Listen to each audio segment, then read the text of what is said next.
She's not only an extremely eclectic and versatile stage and movie actress, she has been known for generations for iconic roles. I'm sure you've seen most of her movies, and you will see that she's one of the loveliest people that you would have ever listened in one of my conversations. I would love to welcome the iconic, the remarkable, and the loveliest Sigourney Weaver.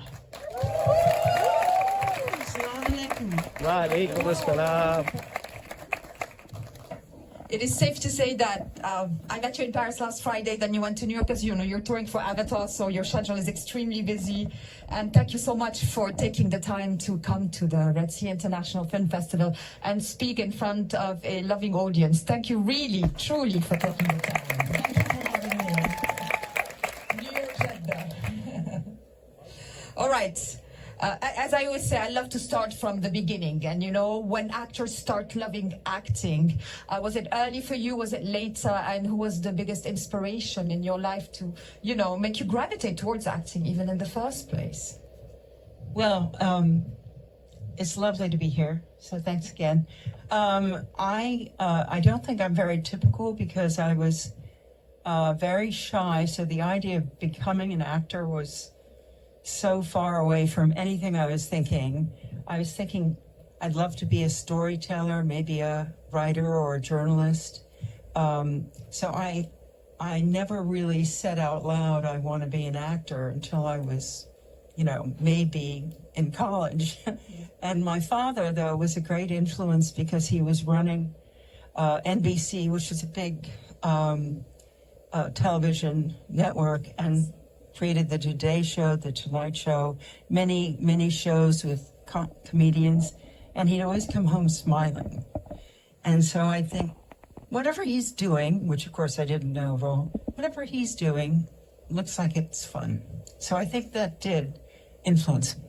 Oh, no, absolutely. And was there a turning point where you felt, okay, this is what I meant to do as a profession, That feeling. My feeling came very late because the drama school I went to told me I had no talent and I'd never get anywhere. How wrong were they? Well, I think they're all dead now. That's how wrong they were. Probably it was when I got my first job and realized I could make a living that I finally started. I was always doing it, but in illegitimate places, which I preferred, off Broadway, for no money. But I had great fun. And finally, I started getting paid, like mid-20s, I think. Talk about off Broadway, that because you started in the theater, off Broadway, a bit of Broadway, the West End. Even this year, you performed in the West End, The Tempest. Your love for the theater stayed throughout, the decades. Is it for that, direct connection with the audience? We were talking about this. Off Broadway is the best way to connect with an audience. It's so close; they're nearly on stage. This song, yes. In fact, this would be a much nicer version. Yes, it's about half of it. Yeah, of it. So I love that, and I love being part of a cast. I love telling The Tempest, the story every night from a woman's point of view, especially in a glorious theater like the Drury Lane. But pretty much I love this all kinds of stories, and I go where the story is, and that's true in film too. Can you share some of the off-Broadway roles that you were in the beginnings of your career and what they meant to you at the time? Yes, I worked a lot with a playwright named Christopher Durang, who writes very sort of absurdist stories. And I did, my favorite role was in a play called Titanic, in which I played 3 roles. I played Lydia, the captain's daughter, who kept a hedgehog in her vagina and used to feed it at the table. And I did it very blithely, so that like it was nothing. And then eventually I morph into the, I think it's the sister, Helena, who it's now changed into a seagull that molts. You just see the little feathers or whatever you anyway, and then I change again into a sort of murderess named Annabella, who's the daughter. Anyways, one of the best parts I've ever had, and so I loved doing mad things like playing a multiple schizophrenic, and I loved working with Chris because he was very successful. Unfortunately, we've lost him now, but he was a wonderful, wonderful writer, and I always loved comedy. I was very surprised to get Alien. She's quite serious, and I thought, what am I doing here? But eventually I found my way back to comedy. Now let's talk about Alien. Who knows Alien? The beginning of my question was wrong. Who knows Alien? And Ellen Ripley. And do you remember first accepting this project? And would it have ever crossed your mind that it would have not only the iconic status, but the legacy that she would have and what she would mean to audiences? Well, of course, I don't think any of us did. We were just trying to make a good, small movie. The writers had done this cool thing. It was a script with 10 men, I think, and so they decided to make it a co-ed group in space, in like dirty space, truckers in space, and they thought that the audience would never suspect that the young woman was going to be the hero, essentially, the survivor. And so they really did it for story reasons. We weren't doing it as a big feminist step forward.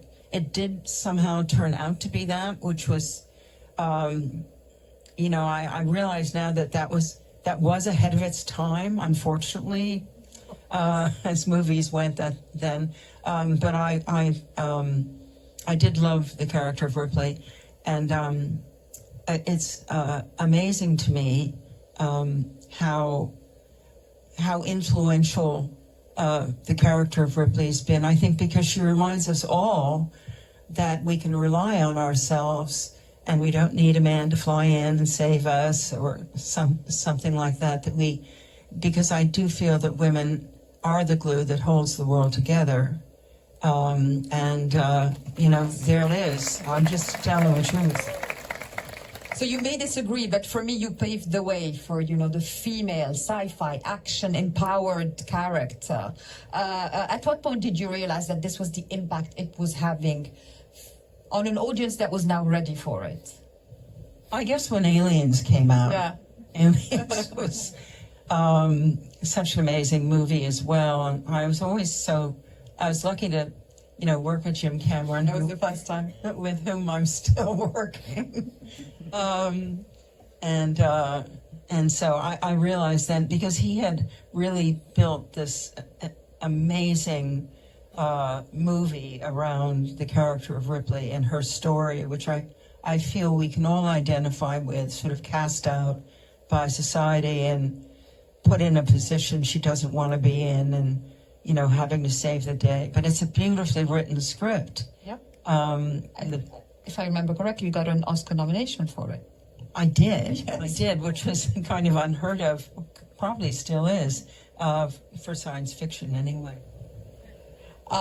Ridley Scott was the first Alien, as you said. James Cameron, whom you're still working with, and we'll talk about Avatar in a minute. But you've worked with directors with such strong vision, and how much did that inform the acting profession for you? We're talking about Peter Weir, Mike Nichols, Ang Lee, Ivan Reitman, Ghostbusters. How much do you enjoy that? Every director is a different experience. I think I love that part of it very much. I mean, I've never been an actor who looks for the roles. I don't want to. I just never have thought about it that way. I look for the story, and then I have to find a director whose vision is so strong that we will make it through the filming process, because the filming process is really tough on films, and the script has to be able to hold up against all the things that can go wrong making a film. Don't want to discourage anyone, but a lot of things come up. And so the director has to be, sort of obsessed and and be very forceful in his or her vision. And so the combination of the strong script and the visionary director, I think, is what helps a film continue to live on like Ghostbusters. Again, live on for decades. So, again, you get a movie like Ghostbusters, which was an immediate success and then had this legacy for such a long time. Is there an instinct in you, that says, oh, this is really going to work? And this is really fun in the case of Ghostbusters. Yeah.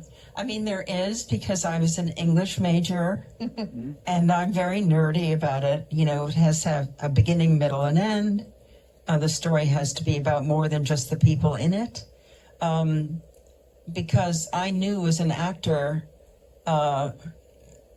you can fall in love with a role in a not very good film and think, oh, I must do this because, I want to show the world what's in me. I never think like that. I don't think about the role because I don't honestly think any actor is charming enough to sustain a movie for 2 hours if there's not a good story. We're human beings. We're not magicians. And Ghostbusters was also a big ensemble. So how was the experience of making it at the time? And being still in it? Yeah, I mean, I was so lucky. Danny, Bill, and Harold, and Ivan, they had worked together for years. They went to Second City, which is the place where all the great comedians go. I should have gone there instead of drama school, probably. In any case, what Second City is about is sort of making it work for the other actor. And if they succeed, then you succeed. So all the focus is on your partner, and it's a great way to work. And I felt so incredibly lucky. And Rick Moranis, the whole group, and then we got back together again. And I worked on Dave with Ivan as well. And he was just a lovely director and had a way of talking to Bill Murray. Like when Bill came in the door to visit Zool, he'd say, oh no, I guess it was to visit Dana before I turned into the creature. And he'd say, come on, Bill, we need something here. And Bill would put his hand on the piano and do that little. So he was always encouraging the guys to come up with something that wasn't in the script. It was really fun. Some actors, I have the feeling what genre they like. It's not the case with you because you've done it successfully in complete different genres, from romantic dramas, biographical, thrillers, obviously sci-fi. Did you from the start realize that having an eclectic career is the success for its endurance? And do you feel at ease in any genre? It doesn't matter to you? Well, that's a very perceptive question because, again, the English major does not acknowledge genre. That's like, who cares? Yeah. I'll go really anywhere to tell a good story. And I think I've been completely genre blind. Even when I made Alien, I was like, what's science fiction? Because to me, it was just a great story. And I think because they discouraged me at drama school, what I wanted to do was be in a repertory theater out in Minnesota at the Guthrie and play the Queen one day, the Maid the next, comedy, drama, tragedy, jump around. And so being denied that because they were so discouraging, I then tried to do it in my movie career. So I did. I'm like a little hummingbird. That's what my agent says. I have to go from one flower to the other. And that's kind of how I thrive. But not many people notice that. They just, I don't know what they think, but they don't realize what it's about, to be able to just be narrowed down to the use of the voice. Andrew Stanton sent me this script, and I mean, my husband and I still talk about it. We go, we're heading there, people just sitting and drinking these big, shakes, not doing anything. But yes, I mean, I love Andrew Stanton's work, and we all love Pixar, and so I was thrilled I got to be part of that film. I think, again, it really is. Science fiction is interesting because it takes place in the future. I think it does attract a lot of young viewers because we're all trying to figure out, what's going to become of us? What choices are we going to make? what does it mean to be human, and do we stay human, or do we change, So I think it's actually, science fiction is sort of a funny term for it. I actually think it deserves a much better genre title. That's true. Small movie called Avatar. Has anyone ever heard of it? I'm just like, never. Someone described it to me as a saga, and I think it's the best way to describe the Avatar film series. Working together with James Cameron on the first one on a character, and then working on a 14-year-old character currently, and Fire and Ash is releasing this week, I believe. How's the experience of doing a movie that has such a weight to it, such viewers following, such critics following? I mean, it's the full package, and Jim Cameron is the full package. Well, it's, all credit to Jim. He invented this technology really to let actors be whatever they could be. In other words, I could be 14, since he kept saying I was so mature anyway, put that to work. He's created a process where we come in an empty volume. We're in our little suits. We have our little cameras, but you forget about those instantly. And then you work to find the scene. And it's the cheapest part of this whole process. So he spends a lot of time working on what the scene is about, improving it, letting the actors try various things. And we don't end with working on that scene until we really feel we have it. And then all the technology happens later. And we're now such a family because we've worked together 20 years. Mm-hmm. These little kids, like Trinity, who plays Duke, was 7, this little tiny creature. And now she's 15. And a huge creature, a beautiful, beautiful creature, Audrey Hepburn, too. And anyway, we just have spent the last 10 days with each other. And it's just been so much fun. And working with Jim, too. Jim is actually a very playful person. Mm-hmm. He has a fierce reputation, and he is a perfectionist. But he's really a playful, funny guy. I loved his comment on AI and how in Avatar he doesn't use it. He honors actors. He wants to showcase actors. He wants to give them the platform. And I saw the beautiful, behind the scenes footage about how the performance is captured. That must be one of the reasons why he has the legacy that he does, isn't it?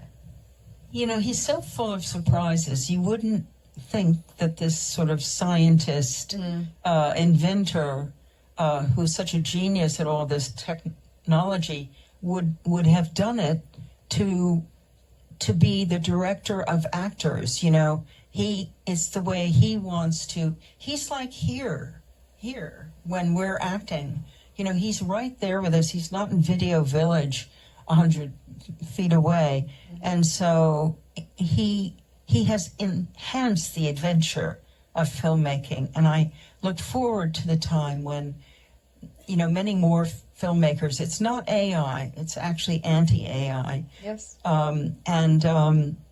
That we can share this technology because it gets rid of lighting. It gets rid of costumes, makeup, setups, different angles, all that. Waiting for the clouds or waiting for the sun or whatever you're waiting for. So it's a much purer experience for the director and the cast, and it's really cool. Very great saga of films, for sure.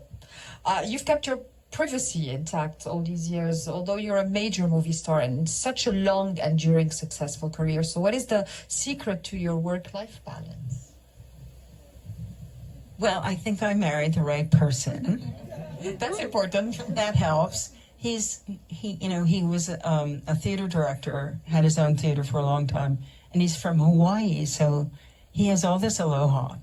And so do all his brothers and sisters, and it really is a real thing. And I feel so lucky, because honestly, this is just my opinion, but I feel the business can be so crazy and the life can be so crazy. that I live in New York where no one cares what anyone else is doing. They're obsessed with what they're doing. Whereas in LA, everyone is obsessed with is the business. And I don't think that's healthy.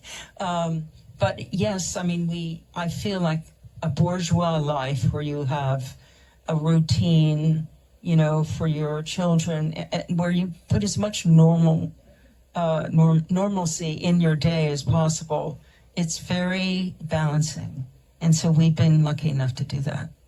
For sure. And finally, because, you seem to have so much energy to do all these projects, it's like I remember once you were presenting at the Golden Globes and you came backstage and you told us about your upcoming projects with such enthusiasm. And I really thought that was so inspiring. So is there a bucket list for you, something you may have never done, but you have in the back of your mind that maybe one day you're going to do? Well, I always have that attitude toward the next job. I can't tell you what my next job is, but I feel very fortunate that at this age I'm, still working and really loving it. There's such a gift if you are, as you get more experienced, your worry about, things going wrong or measuring up or blah, blah, endless self-doubt, all of that seems to sort of fade away. And you're just left with, a lot of experience and wisdom, and frankly, to be with young people coming up and grow with them, I just find very exciting. So I do love what I do, and it brings me to the Red Sea Festival and places like that, and so I love all that too. And to audiences from all over the world that have been watching you for so many years. And I think that's the beauty of acting. It just connects with people everywhere, and cinema and all these things. I appreciate that. Thank you all for coming. And I was so curious to know what the next project is. I'm gonna next time. We have a special treat at the moment, and I would like to invite to the stage. I'm sure I can see her, the chairwoman of the Red Sea Film Foundation, Jumana Al Rashid, who's with us today.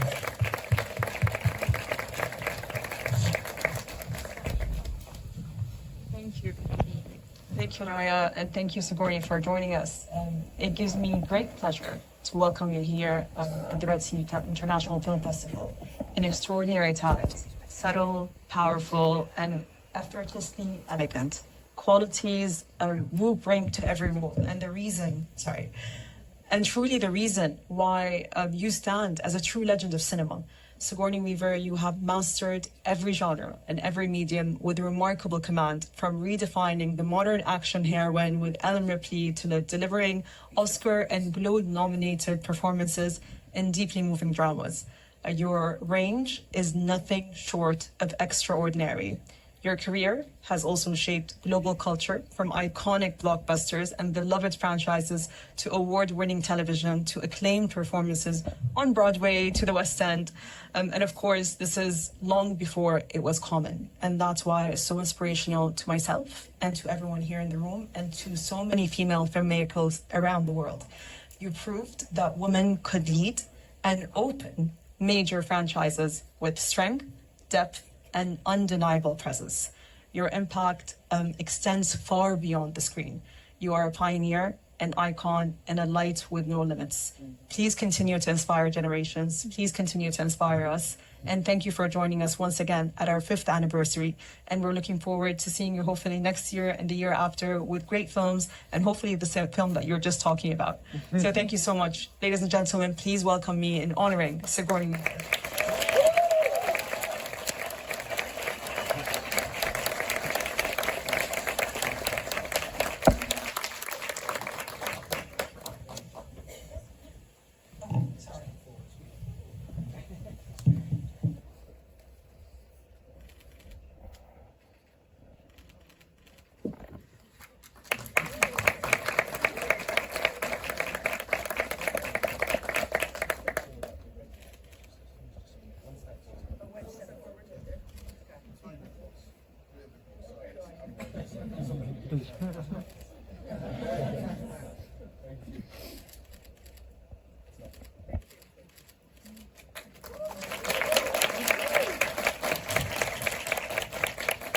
Thank you, Jomana.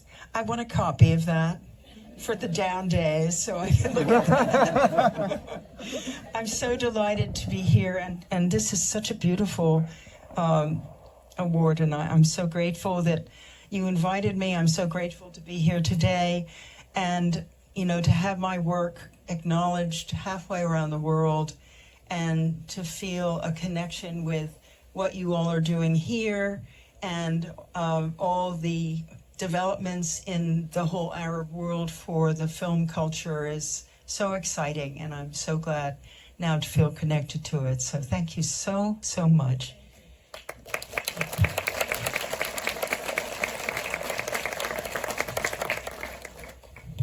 Thank you so much, Sigourney, for joining us today and the beautiful conversation. Big round of applause for Sigourney.